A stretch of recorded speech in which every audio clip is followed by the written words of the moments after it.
Disturbing true spring break horror stories.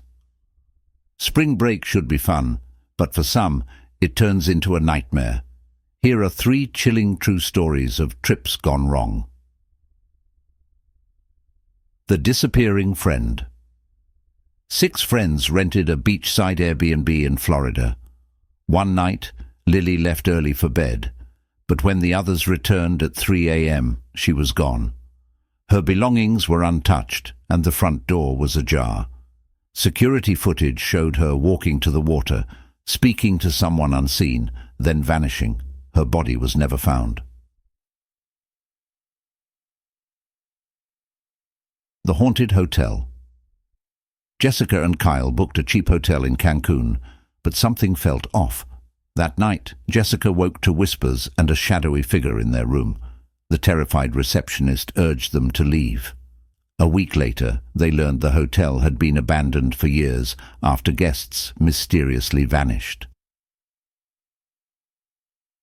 The stalker van. Matt and his friends noticed a rusted white van following them for hours on a road trip. At a gas station, a silent man stared at them. When they tried to lose him, the van disappeared into the trees. Later, they found a note on their windshield. "You can run, but I see you." These stories prove that horror isn't just in movies. It can happen on any trip. Stay safe and be careful who's watching. Disturbing true spring break horror stories. Spring break should be fun, but for some, it turns into a nightmare. Here are 6 chilling true stories of trips gone wrong. The disappearing friend. Lily left a party early to return to her Airbnb. When her friends came back, she was gone. Security footage showed her walking into the ocean, talking to someone unseen. She was never found. The haunted hotel. Jessica and Kyle's cheap Cancun hotel felt eerie. Jessica woke to whispers and a shadowy figure. The receptionist urged them to leave. Later, they learned the hotel had been abandoned for years. The stalker van. Matt's group noticed a rusted van tailing them for hours. At a gas station, a silent man stared. The van later vanished, but they found a note on their car. "You can run, but I see you." The stranger in the cabin. A group in a remote cabin saw a figure in the woods watching them. By morning, footprints circled the cabin, but no one was there. They left immediately. The wrong turn. Emma's GPS led her down a dark, isolated road. Shadowy figures appeared, blocking both ends. She sped off, later finding muddy handprints on the car. 660. The spring break was supposed to be perfect. A week of sun, sand, and freedom. 6 friends packed into a rented beach house, laughing as they carried their luggage through the front door, already drunk on the promise of adventure. The house was older than they expected, tucked away from the main strip, surrounded by whispering pines that groaned in the wind. But none of them cared. Not yet. That first night they drank too much, played music too loud, and passed out in various corners of the house, all except for Jenna. She had always been the lightest sleeper, the one who noticed things the others didn't. And that's why she was the first to see it. It was 3:17 a.m. when she woke to the sound of breathing, slow, deliberate, too close. Her body locked in place, her fingers curling into the sheets. The room was dark, but the moonlight bled through the curtains, casting long, skeletal fingers across the floor. And then she saw it. The shadow. It stood in the corner of the room, tall and impossibly thin, its edges flickering like static. But the worst part? It wasn't hers. Her own shadow was stretched out beside her, faint against the mattress. This one was different. It tilted its head, as if studying her. And then, ever so slightly, it stepped forward. Jenna didn't scream. She didn't move. She barely even breathed. Because somewhere deep in her gut, she knew one thing with absolute certainty. If she turned around, she would die. The shadow watches.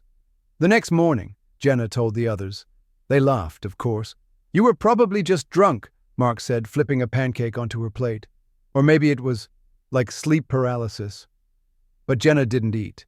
She kept staring at the corner of the room where the shadow had been, because she knew what she saw. And worse, she had the feeling it wasn't gone. That night, she made sure she wasn't alone. She dragged her mattress into the living room where the group had decided to crash together. The others teased her, but they humored her. They didn't understand. At 3:17 a.m., the power went out. No one laughed then. The room plunged into darkness, the only light coming from the faint glow of dying phone screens. And then, a whisper, not from any of them. It came from the hallway, a voice like dry leaves scraping against glass. "Don't turn around!" Jenna's blood turned to ice, because she realized the voice wasn't warning her, it was warning them. The truth in the reflection. By the third night, they stopped laughing altogether. Strange things kept happening. Footsteps where no one walked, whispers with no source, the feeling of being watched, even when they were alone. And every night, at exactly 3:17 a.m., the shadow returned. It was getting closer. Jenna was the first to notice the pattern. The shadow never moved when you were looking at it. But the moment you glanced away, even for a second, it inched forward. That's when they made the rule. Never be alone. Never look away. But rules are made to be broken. It happened when Mark went to the bathroom. He swore he'd only be a second. But when he washed his hands, he made the mistake of looking up at the mirror.